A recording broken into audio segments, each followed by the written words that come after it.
Sir Rahu Ketu transit అని వింటూ ఉన్నాము. అలాగే ఎట్ ద సేమ్ టైం గతంలో కూడా మీరు కొన్ని వీడియోస్లో షష్టగ్రహ కూటమి గురించే కానీ లేకపోతే పంచగ్రహ కూటమి గురించే కానీ ఎక్స్ప్లెయిన్ చేశారు.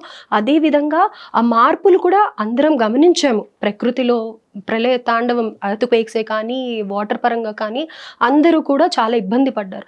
అయితే ప్రకృతి మీదనే అంత కోపం చూపించిన ఈ గ్రహ కూటమి కానీ ఇవన్నీ ప్రభావాలు ఇప్పుడు రాహుకేతు ట్రాన్సిట్ వల్ల మనిషి యొక్క జాతకం మీద ఎలాంటి ప్రభావం ఉండబోతుంది? ఏళ్నాటి శని ఆల్రెడీ స్టార్ట్ అయిపోయింది.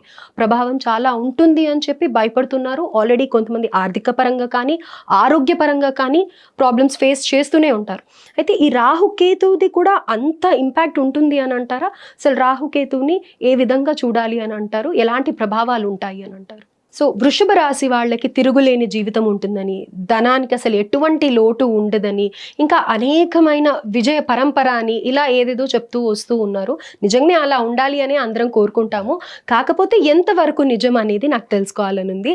And at the same time Shani ప్రభావం అనేది మొదలైంది అన్ని రాశుల మీద కూడా. అలాగే ఈ రాహుకేతు సంచారం కూడా మొదలవ్వబోతుంది కాబట్టి ఈ రాహుకేతు ప్రభావం ఈ వృషభ రాశి మీద ఎలా ఉండబోతుంది అనేది తెలియజేయండి. హిట్టీవీ ప్రేక్షకులందరూ కూడా మీ శ్రేయాభిలాషి ఎస్వి నాగనాథ్ నమస్కారంతో. వృషభ రాశి వారికి మొన్న 30వ తారీఖు మార్చి మాసం 2025లో వారికి లాభస్థానమైనటువంటి మీనరాశిలోకి శని సంచారం జరిగింది. అంటే కుంభరాశి నుంచి మీనరాశిలోకి ప్రవేశించాడు. 21వ తారీఖు మే మాసం నుంచి రాహుకేతువుల సంచారం కూడా జరగబోతుంది. అంటే రాహువు మీనరాశి నుంచి కుంభరాశిలోకి, కన్యారాశిలో ఉన్నటువంటి కేతువు సింహరాశిలోకి వస్తాడు. అంటే వాళ్ళు సమసప్తమంలో ఉంటారు 180 డిగ్రీస్లో. కాబట్టి ఈ రాహుకేతు సంచారం కూడా జరుగుతుంది వీళ్ళకి. అయితే మీరు అన్నారు చూడండి, పట్టిందల్లా బంగారం 3 సంవత్సరాలు అద్భుతంగా ఉండాలి, అట్లా ఎక్కడ ఉండదు మేడం. ఎందుకంటే ఇప్పుడు మనం ఏదైనా చెప్తే కూడా కొంచెం రేషనల్లీ కన్విన్సింగ్ ఉండాలి. అది ఇప్పుడు చూడండి, 150 కోట్లని మీరు డివైడెడ్ బై 12 చేయండి, 12 రాసులు చేయండి. అంటే 150 కోట్లలో ఎంతమంది వృషభ రాశి వాళ్ళు ఉంటారు అనుకుంటే మీరు సుమారు 50 నుంచి 55 లక్షల మంది ఒక రాశిలో పుట్టిన వాళ్ళే ఉంటారు. సో వీళ్ళందరూ విజయ పరంపర అనుకుంటే ఇందులో అనేక రకమైనటువంటి వ్యక్తులు, అంటే financially different category of people ఉంటారు. వీళ్ళు అన్ని రకాల రంగాల్లో ఉన్న వాళ్ళు ఉంటారు. ఏది ఇంపార్టెంట్ ఇందులో అనుకుంటే, మనము వృషభ రాశి వాళ్ళకి అద్భుతమైన విజయాలు ఎందుకు అన్నప్పుడు జనరల్గా శని సంచారం, శని లాభస్థానంలో 11th లో ఉంటాడు కాబట్టి తృతీయంలో కానీ షష్టమంలో కానీ భాగ్యంలో కానీ శని సంచారం జరిగితే ఆ పర్టికులర్ రాశి వాళ్ళకి అద్భుతాలు జరుగుతాయని జనరల్గా మన గ్రంథాల్లో ఉంటుంది. కానీ రీసెర్చ్ ఇన్ఫర్మేషన్ దాన్ని కన్క్లూడ్ చేయదు. ఎవరి ఇండివిజువల్ రీసెర్చ్ వాళ్ళు చేసి ఉండొచ్చు. కానీ వృషభ రాశి వాళ్ళకి ఇక్కడ మనం ప్రగాఢంగా ముఖ్యంగా గమనించాల్సిన విషయం ఏంటంటే, ఈ రాహువు యొక్క స్థానం వాళ్ళకి ఏమవుతుంది, వృషభ రాశి వాళ్ళకి దశమంలోకి వస్తాడండి. రాహువు కుంభరాశి అంటే దశమంలోకి వస్తాడు. ఎట్ ద సేమ్ టైం వృషభ రాశి వాళ్ళకి చతుర్థ భావంలో కేతు వస్తాడు. సో దీన్ని కూడా దృష్టిలో పెట్టుకోవాలి. మెయిన్ ఏంటంటే వీళ్ళకి శని లాభస్థానంలోకి వచ్చాడు కాబట్టి వీళ్ళకి మంచి జరుగుతుంది అని చెప్తున్నారు. కానీ శని ఎవరయ్యాడు వీళ్ళకి? భాగ్య దశమాధిపతి అవుతాడు. అంటే ఏంటి, 9th and 10th house lord అవుతాడు వీళ్ళకి. 9th హౌస్ అంటే ఏంటంటే మీకు ఎక్స్పాన్షన్ ఆఫ్ లైఫ్. అంటే మీరు జీవితంలో మీరు డిగ్రీ చదువుకున్నారు, పోస్ట్ గ్రాడ్యుయేషన్ చదవాలి అంటే that is an expansion. You are trying to expand yourself. మీరు ఒక ఇల్లు కొనుక్కున్నారు, ఇల్లు ఇంటీరియర్ చేయించుకోవాలనుకుంటున్నారు, మీరు ఒక ప్లాస్మా టీవీ కొనుక్కోవాలనుకుంటున్నారు, లేకపోతే అమెరికాలో ఎంఎస్ చేస్తున్నారు, డబుల్ ఎంఎస్ చేయాలి. So anything expansion. పొలిటీషియన్ అనుకోండి, ఎమ్మెల్యే స్థాయి నుంచి మినిస్టర్ అవ్వాలని కోరుకుంటారా లేదా? ఈ ఎక్స్పాన్షన్కి సంబంధించినటువంటి స్థానం అది. భాగ్య దశమాధిపతి అయినటువంటి దశమభావం అంటే ప్రొఫెషన్కి సంబంధించింది. సో వీళ్ళకి మంచి ఉద్యోగ అవకాశాలు వస్తాయి. ఇప్పుడు ఎప్పటి నుంచో ఖాళీగా ఉన్న వాళ్ళకి ఉద్యోగాలు వస్తాయి. గవర్నమెంట్ జాబ్స్ ట్రై చేసే వాళ్ళకి ఈ సంవత్సరం బాగుంటుంది, నెక్స్ట్ కమింగ్ 2 yearsలో వాళ్ళకి జాబ్స్ వస్తాయని చెప్తున్నారు. కానీ it is not applicable to everyone. The percentage of people born in వృషభ రాశి, it may be a considerable aspect. కొంతమందికి పర్సెంటేజ్. అయితే ఇక్కడ రాహు యొక్క స్థానం దశమంలో కూడా వచ్చింది. అయితే ఇక్కడ మనం ఒక్కసారి దశమంలో రాహు ముఖ్యంగా చతుర్థ భావంలో ఉన్నటువంటి కేతుని కూడా పరిగణలోకి తీసుకుంటే, రాహు ఐహిక సుఖ సంతోషాలకు అధిపతి. గుర్తుపెట్టుకోండి, వృషభ రాశికి అధిపతి శుక్రుడు. రాహువు, శుక్రుడు, శని పరమమిత్రుడు. వీళ్ళు ఒకళ్ళ అంతర్దశ కాలంలో కూడా వీళ్ళకి అనుకూలమైనటువంటి ఫలితాలను ఇస్తారని గ్రంథాల్లో ఉంటుంది. ఇప్పుడు మీకు రాహుమార్ దశ నడుస్తుంది, శని అంతర్దశ వచ్చింది, శని కాస్త బలహీనంగా ఉన్నాడు, అయినా బలమైన ఫలితాలు ఇస్తాడని మీకు గ్రంథాల్లో ఉంటుంది. అదే శుక్ర అంతర్దశలో రాహుమార్ దశలో మళ్ళీ అనుకూలమైన ఫలితాలు వస్తాయి. ఇట్లా ఎవరి రీసెర్చ్ వాళ్ళు చేశారు. అయితే ఇక్కడ రాహు దశమంలో ఉంటాడు. ముఖ్యంగా ఇక్కడ వీళ్ళు గమనించాల్సింది ఏంటంటే, వృషభ రాశి వాళ్ళకు ఉన్నటువంటి ఒక బలమైనటువంటి లక్షణం ఏంటంటే they are very good initiators. ఏ పనైనా ఇమ్మీడియట్గా అంటే ఒక్క క్షణంలో ఆలోచించి నిర్ణయం తీసుకొని ఆచరణలో పెట్టేటువంటి రాశి ఒకవేళ 12 రాశులు ఏదైనా ఉంది అంటే అది వృషభ రాశి. ఓ వాళ్ళు ఆలోచించడం చేయడం సపరేట్గా ఉండవు మేడం. వాళ్ళు ఏదైనా అనుకున్నది చెయ్యాలి అనుకుంటే చేసేస్తారు వాళ్ళు. ముఖ్యంగా కుటుంబ సభ్యుల కోసం స్నేహితుల కోసం వాళ్ళు ఏమన్నా చేస్తారు. సో వీళ్ళ సున్నితత్వం ఏంటంటే వీళ్ళు వ్యక్తుల్ని అంచనా వేసేటువంటి సహనం ఉండదు. ఓకే. వ్యక్తుల్ని వాళ్ళ మనస్తత్వాల్ని అంచనా వేసేటువంటి సహనం తక్కువ ఉంటుంది. వీళ్ళకి బ్రెయిన్ మెకానిజం అంటే వీళ్ళ బ్రెయిన్ కెమిస్ట్రీ చాలా అన్ప్రెడిక్టబుల్ ఉంటుంది. అంటే వీళ్ళు ఎప్పుడు ఏ క్షణంలో ఎవరిని ఇష్టపడతారో ఎవరిని ఇష్టపడరో వీళ్ళ ప్రవర్తన ఎప్పుడు ఎట్లా మారిపోతుందో ఎవ్వరికి తెలియదు. అంటే అందరినీ నమ్ముతారు అని అంటూ ఉంటారు కదా, అది వీళ్ళుగా చెప్పొచ్చా? అంటే వీళ్ళు నమ్మేది ఎదుటి వాళ్ళ ప్రవర్తన నమ్ముతారండి. ఇప్పుడు మీరు కపట బుద్ధితో వచ్చారు, ఎలా గుర్తుపడతాడు? చేయాల్సిన సహాయం ఆపుకోలేడు. మీకు గుర్తుపెట్టుకోండి, సహాయం కొంత చేసి ఆలోచించి మళ్ళా ప్రణాళిక ద్వారా వెళ్ళేటువంటి మకర రాశి లక్షణాలు వీళ్ళకు ఉండవు. మకర రాశి వాడు పాత్ర నెరిగి దానం చేస్తాడు. ఆ లక్షణం వీళ్ళకు ఉండదు. వీళ్ళకి మీరు నచ్చారు, ఇక మీకోసం ఏమైనా చేసేస్తారు. కానీ అవతల వాడు వీళ్ళ దగ్గర నుండి పని మొత్తం తీసేసుకొని వీళ్ళ దగ్గర లాభం అంతా పొందిన తర్వాత వాడు అసలు రూపం చూపిస్తే ఏం చేస్తారు? తీవ్రమైన మనస్తాపం చెందుతారు. గుర్తుపెట్టుకోండి, దశమ భావంలో రాహు మీకు ఎంత ప్రయోజనాన్ని ఇస్తాడో at the same time 10th house significance ఏంటంటే కేవలం ఉద్యోగం వీటికి సంబంధించి చెప్తారు. కానీ 10th హౌస్లో కూడా ఏంటంటే మీ మేజర్ డెసిషన్స్ ఉంటాయి చూడండి. ఈ మేజర్ డెసిషన్స్ ఏవైతే లైఫ్కి సంబంధించినవి, బిజినెస్కి సంబంధించినవి, పొలిటికల్ కెరియర్కి సంబంధించినవి, ఆర్ఎల్స్ ట్రావెలింగ్ అబ్రాడ్, విదేశాలకు వెళ్ళడం, ఇవన్నీ కూడా మీ ప్రొఫెషనల్ లైఫ్ ఏదైతే మీరు ఉద్యోగానికి సంబంధించిన విషయాల్లో మీరు ఎటువంటి ప్రణాళిక ఉంటుందో అటువంటి ప్రణాళిక అన్నది కూడా వీళ్ళ నిర్ణయాల్లో వాటిలో కూడా ఇటువంటి తీవ్రమైనటువంటి ఒత్తిడిని వీళ్ళు అండర్గోన్ అవుతారు. కానీ వాళ్ళ ముఖ కవళికల్లో కానీ వాళ్ళ ప్రవర్తనలో కానీ మీకు ఎక్కడ కనపడదు. సో వీళ్ళు తీసుకునే నిర్ణయాలలో వీళ్ళు సెకండ్ ఒపీనియన్కి వెళ్ళడం అన్నది వీళ్ళకి టాప్ మోస్ట్ సజెషన్. వీళ్ళకి ఎప్పుడు 21వ తారీఖు మే మాసం 2025 నుంచి.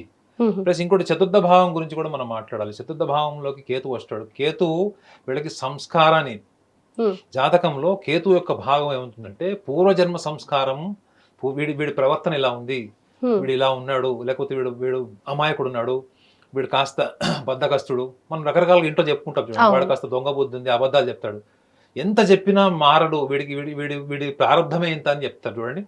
పూర్వజన్మ సంస్కారం అనేది కేతువు యొక్క స్థానం వ్యక్తిగత జాతకంలో. ఎందుకంటే గోచారం చెప్తున్నాం కాబట్టి వ్యక్తిగత జాతకంలో కేతువు యొక్క స్థానం ఏం చెప్తుంది అంటే పూర్వజన్మ సంస్కారాన్ని చెప్తుంది. కానీ గోచార ఫలంలో ముఖ్యంగా సింహరాశిలో అద్భుతమైనటువంటి స్థానం అది. సింహరాశిలో కేతువు చాలా అద్భుతమైనది. చతుర్థ భావం అవుతుంది వీళ్ళకి. సో వీళ్ళకి గతంలో ఉన్నటువంటి ల్యాండ్ డిస్ప్యూట్స్ కానీ, హౌస్ డిస్ట్రిబ్యూట్స్ కానీ, లేదా ప్రాపర్టీ డిస్ప్యూట్స్ కానీ, డిస్ప్యూట్స్ విత్ పేరెంటల్ అంటే తల్లిదండ్రులకు సంబంధించిన ఆస్తులకు సంబంధించినవి కానీ ఇప్పుడు వాళ్ళకి క్లియర్ అయ్యే ఛాన్స్ ఉంటుంది. ఓకే, ఈ టైం పీరియడ్ లో బ్రైటర్ సైడ్ కూడా మనం మాట్లాడుకోవాలి కదా. సో ఉంటాయి. కాబట్టి వీళ్ళు ఏంటంటే కుటుంబ సభ్యులతో ఎప్పుడు వృషభ రాశి వాళ్ళకి ఎప్పుడు టామ్ అండ్ జెర్రీ నడుస్తుంటది. మీరు చూడండి, వృషభ రాశి వాళ్ళు మీకు స్నేహితుల గురించి ఇట్లా అట్లా అని మీరు నెగిటివ్గా చెప్పినా పెద్దగా పట్టించుకోరు. అదే మీ అక్క ఇలా చెప్పిందా నీకు, మీ అన్న ఇలా చెప్పాడా, మీ నాన్న ఇలా చేశాడు అంటే మిమ్మల్ని గంట సేపు కూర్చోబెట్టి చెప్తారు సమస్యలు. ఎందుకు అంటే వాళ్ళు అంత కమిటెడ్, అంత ఇన్వాల్వ్ అయిపోయి ఉంటారు వాళ్ళ ఫ్యామిలీ లైఫ్. ఒక వృషభ రాశి వాడికి మీరు ప్రపంచంలో ఉన్న ధనమంతా ఇచ్చి కుటుంబాన్ని తీసి పక్కన పెట్టండి, కుటుంబ సభ్యులను తీసి పక్కన పెట్టి ప్రపంచంలో ధనమంతా ఇవ్వండి, వాడు హ్యాపీగా ఉండడు. మళ్ళీ ఏంటి, పెద్ద పెద్ద ఇండస్ట్రియలిస్టులు అందరూ ఈ వృషభ రాశిలో జన్మించారు. పెద్ద పెద్ద ఆధ్యాత్మిక గురువులందరూ కూడా ఈ వృషభ రాశిలో జన్మించారు. పెద్ద పెద్ద ఓరిటర్స్, స్పీకర్స్, ఫిల్మ్ యాక్టర్స్ వీళ్ళందరూ కూడా ఈ వృషభ రాశిలో జన్మించారు. కానీ వీళ్ళకున్నటువంటి వీక్నెస్ ఏంటి, వాళ్ళ భావోద్వేగాల మీద వాళ్ళకి నియంత్రణ ఉండదు. వాళ్ళ భావోద్వేగాలు కోల్పోయినప్పుడు వాళ్ళు నోటికి ఏం మాట్లాడతారు, పెద్ద చిన్న విచక్షణ లేకుండా ఉంటారు. ఇది ఇప్పుడు వీళ్ళకి దశమ భావంలో వచ్చేటువంటి రాహువు వల్ల వీళ్ళు చాలా మటుకు కోల్పోయేది ఏంటి అని ఒకవేళ మనం అనాలిసిస్ చేస్తే 10 మందిలో 4 వాక్కు వల్ల కోల్పోతారు. నాగనాథ్ గారు, ఇప్పుడు వృషభ రాశి గురించి మీరు రాహుకేతు ట్రాన్సిట్ గురించి అద్భుతంగా వివరించి చెప్పడం జరిగింది. అయితే ఇందులో నేను విన్నది ఒకటి మిమ్మల్ని అడగాలి అని అనుకుంటున్నాను. రాహుకేతు రెండిట్లో ఇప్పుడు మీరు చెప్పిన కొన్ని పాయింట్స్లో కూడా మానసిక సమస్యలు అనేది ఎక్కువగా ఉంటాయి అని అనేసి చెప్తూ ఉన్నారు కదా. అలాగే డిస్టర్బెన్సెస్ ఎక్కువగా ఉంటాయి, ఆలోచన పరంగా స్థిరంగా ఉండరు అని అనేసి కూడా చెప్తున్నారు. At the same time life ఎలా లీడ్ చేస్తుంది అంటే వాళ్ళ ఆలోచనని సూసైడ్ వరకు వెళ్ళేలాగా కూడా చేస్తుంది అని అనేసి అంటూ ఉన్నారు కదా. అయితే ఈ వృషభ రాశి వాళ్ళకి రాహు కేతు వల్ల వచ్చే ప్రభావంకి ధార్మిక పరంగానే కాకుండా ఎట్ ద సేమ్ టైం మానసికంగా కూడా వీళ్ళు ఎలాంటి జాగ్రత్తలు తీసుకోవాలి, ఎలాంటి పరిష్కారాలు ఉన్నాయి అని అంటారు? ప్రియ గారు మీరు చెప్పిన ఒక పాయింట్ ఒక రకంగా చెప్పాలంటే ఫ్యాక్ట్ అది. చాలామంది తీసుకోరు, అది సైంటిఫికల్లీ ప్రూవన్ ఫ్యాక్ట్ కాదని కూడా ఇగ్నోర్ చేసేస్తారు. అందువల్ల నమ్మకము లేదా వ్యక్తుల యొక్క ఒక అభిప్రాయము లేదా సబ్జెక్టివ్ అనాలిసిస్ అంటారు. నిజంగానే రాహు కేతువు యొక్క ప్రభావము వాళ్ళ వ్యక్తిగత జాతకం. మనం గోచారంలో పూర్తిగా అప్లై చేయలేం వాటిని, కానీ వ్యక్తిగత జాతకంలో రాహు యొక్క స్థానము లగ్నంలో కానీ ఏ లగ్నమైనా ఇర్రెస్పెక్టివ్ ఆఫ్ ఆల్ 12 లగ్నాస్ 12 లగ్నాల్లో ఏ లగ్నంలో అయినా రాహువు లేదా కేతువు, ఎందుకంటే వీళ్ళు 180 డిగ్రీస్లో ఉంటారు కాబట్టి రాహు కేతువులు ఎవరైనా లగ్నంలో ఉన్నా లేదా వాళ్ళకి కుటుంబ స్థానంలో రాహు కానీ కేతువు కానీ ఉన్నా, పంచమ భావంలో రాహు కానీ కేతువుగా ఉన్నా, పంచమ భావంలో ఎక్కువగా ఆడవాళ్ళకు సూచిస్తారు. ఓకే. ఎందుకంటే పంచమ భావం అంటే వాళ్ళకి పుత్రపుత్రికా స్థానం అవుతుంది, పిల్లలకు సంబంధించింది. డిలే అవ్వడము, పీసీఓడి ప్రాబ్లమ్స్ ఇట్లాంటివి ఇవి చాలా చూశానండి నేను. ఆనెస్ట్లీ నేను పర్సనల్లీ బుక్లో రాసింది ఏంటంటే వీళ్ళకి కొంచెం ఈవెన్ వాళ్ళకి ఇట్లాంటి మానసిక ఒత్తిడి, ఇల్యూషన్స్, స్కిజోఫీనియా, బైపోలర్ ఇట్లాంటి లక్షణాలు కూడా రీసెర్చ్ చేసిన వాళ్ళు రాశారు బుక్స్. వెస్టర్న్ కంట్రీస్లో వాళ్ళు రాసిన బుక్స్ ఉన్నాయి. అయితే ఈ లక్షణాలు ఇందులో ఉన్నాయా లేదా అంటే మొత్తం పరిశోధన చేస్తే మనకు కనిపిస్తాయి. మన దగ్గర ఎందుకు ఇవన్నీ కనపడవంటే, మీరు చూడండి, మీరు ఫలితం మాత్రమే తీసుకుంటారా? మీరు ఇప్పుడు ఎవరైనా మీరు ఏం వింటారు, రాశి ఫలాలు అనగానే ఈ సంవత్సరం నాకు ఎలా ఉంది, లేదా ఈ మాసం ఎలా ఉంది, ఈ వారం ఎలా ఉంది, అంతే. ఓకే. అంతకంటే బియాండ్ మనం ఆలోచించం. ఓకే. మనం విద్యకు సంబంధించి కానీ, పెళ్లికి సంబంధించి కానీ, ఉద్యోగానికి, వ్యాపారానికి, ఇవన్నీ వాళ్ళ ఎన్నో ఆప్షన్స్ ఉన్నాయి మనకి. మీరు ఒక ఎగ్జామ్ ఫెయిల్ అయితే ఇంకొకసారి సిలబస్ చేయొచ్చు, మ్యారేజ్ డైవర్స్ అయితే ఇంకొక మ్యారేజ్ చేసుకోవచ్చు, సెకండ్ మ్యారేజ్ బ్యూరోలు అయితే ఫస్ట్ మ్యారేజ్ బ్యూరోలు కన్నా ఎక్కువ ఉన్నాయి. ఓకే. సెకండ్ మ్యారేజ్ బ్యూరోలో ఫీజు కూడా ఎక్కువ ఉంది ఫస్ట్ మ్యారేజ్ బ్యూరో కన్నా. ఎందుకు? విడాకుల సంఖ్య పెరిగిపోతుంది కాబట్టి. సో ఇవన్నిటి వెనక వ్యక్తిగత జాతకంలో వాళ్ళ యొక్క లక్షణాలను విశ్లేషిస్తే తీసుకునే సమాజంలో మనం లేము కాబట్టి ఇవాళ మనం రాహుకేతువుల యొక్క ప్రభావము, invisible mode, north and south nodes అంటారు వీటిని, వీటి ఇంపాక్ట్ వ్యక్తిగత జీవితంలో, వ్యక్తిగతమైనటువంటి ఆలోచనలో, భావోద్వేగాల్లో, నిర్ణయాల్లో, ప్రవర్తనలో అనేది మనం ఇవ్వడ పట్టించుకోడు. మానసికంగా ఎదుర్కొనే సమస్యలు ఇవన్నీ. ఇప్పుడు మీ పిల్లలే సరిగా చదవట్లేదంటే మీరు రకరకాల రిచువల్స్ ఫాలో అవుతారు తప్ప ఆ పిల్లవాడిని ఒక సైకాలజీ దగ్గర తీసుకెళ్దామనో, లేకపోతే ఒక మోటివేషనల్ ట్రైనర్ దగ్గరకో, లేకపోతే వాళ్ళ కెరియర్ గైడెన్స్ తీసుకెళ్లే వాళ్ళు ఎవరైనా ఉంటారా? Rare situation. సైకాలజిస్ట్ అనగానే భయపడతారు, అదేదో పిచ్చికి సంబంధించి. సో కాబట్టి రాహుకేతువుల యొక్క significance mind management, self management మీద ఉంటుంది అన్నది more than 40% it is a proven fact. But scientifically if you ask me, then it is not scientifically, you can say it is more subjective analysis, I can say. So వీటి ప్రభావము ఎలా ఉండబోతుంది అని కూడా మీరు అడిగారు. వీళ్ళకి ధార్మిక పరమైన సూచన ఏంటంటే, ముఖ్యంగా వృషభ రాశి వీళ్ళకి అంతా కూడా వీళ్ళ జీవితాన్ని వస్తువులాగా చూస్తారు వీళ్ళు, అంటే వీళ్ళు తెలియకుండా. ఓకే. ఇప్పుడు ఒక వ్యక్తిని ప్రేమించడం, ఒక వ్యక్తిని మనం విశ్లేషించడం, ఒక వ్యక్తిని మనం ఎలా స్వీకరిస్తామన్నప్పుడు ఆ వ్యక్తికి సంబంధించినవి మనకు సంబంధించిన మధ్యలో భావోద్వేగాలు, ఆలోచనలు, ఇష్టాయిష్టాలు ఇవన్నీ ఉంటాయి. అదే మీరు ఒక మొబైల్ తీసుకోండి, ఆ మొబైల్ మనకు దేనికి పనికి వస్తుంది, అది ఎంతవరకు క్వాలిటీ ఉంది, ఇవి చూస్తాం. సో వీళ్ళు వృషభ రాశి వాళ్ళకి తెలియకుండా వాళ్ళ దృక్పథం, వాళ్ళ పర్సెప్షన్లను ఇది ఉంటుందని జ్యోతిష్ శాస్త్రంలో రాసింది. వీళ్ళు చేయాల్సింది ఏంటి అంటే, వీళ్ళు ధార్మిక పరంగా ముఖ్యంగా దశమ భావంలో రాహు ఉన్నాడు, చతుర్థంలో వీళ్ళకి కేతు ఉంటాడు కాబట్టి, చతుర్థంలో కేతు అంటే పూర్వజన్మ సంస్కారానికి సంబంధించింది, చతుర్థ భావం అంటే విద్యా స్థానం అవుతుంది వృషభ రాశి వాళ్ళు. చతుర్థ భావం అంటే విద్య. సో వీళ్ళు ఎడ్యుకేషన్కి సంబంధించినటువంటి డొనేషన్స్ ఏమన్నా చేయడం వీళ్ళకి హైలీ అడ్వైజ్డ్. ఓకే. అంటే ఎవరైనా పేద విద్యార్థులు, చదువుకోలేని వాళ్ళు, మీరు ఏదైనా కావచ్చు, పెన్ను కావచ్చు, పుస్తకం కావచ్చు, మీకు ఒక ఎఫర్ట్ చేయగలిగితే వాళ్ళ స్కూల్ ఫీజెస్ కావచ్చు, కాలేజ్ ఫీజు కావచ్చు, anything related to the education, విద్యకు సంబంధించినటువంటిది ఎటువంటి పరమైన ధార్మిక పరమైన ఎటువంటి వీళ్ళు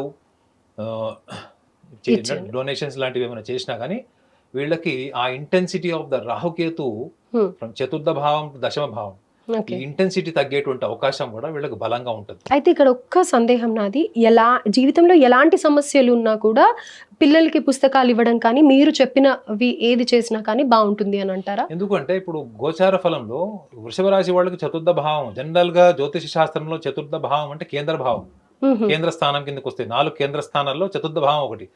చతుర్థ భావం అంటే విద్య. ఇప్పుడు మీ పిల్లవాడి జాతకం చూసి మీరు ఏమడుతారు, మా అబ్బాయి చదువు ఎలా ఉంది, వాడు ఏం చదువుతాడు అన్నప్పుడు మేము చతుర్థ భావమే చూస్తాం.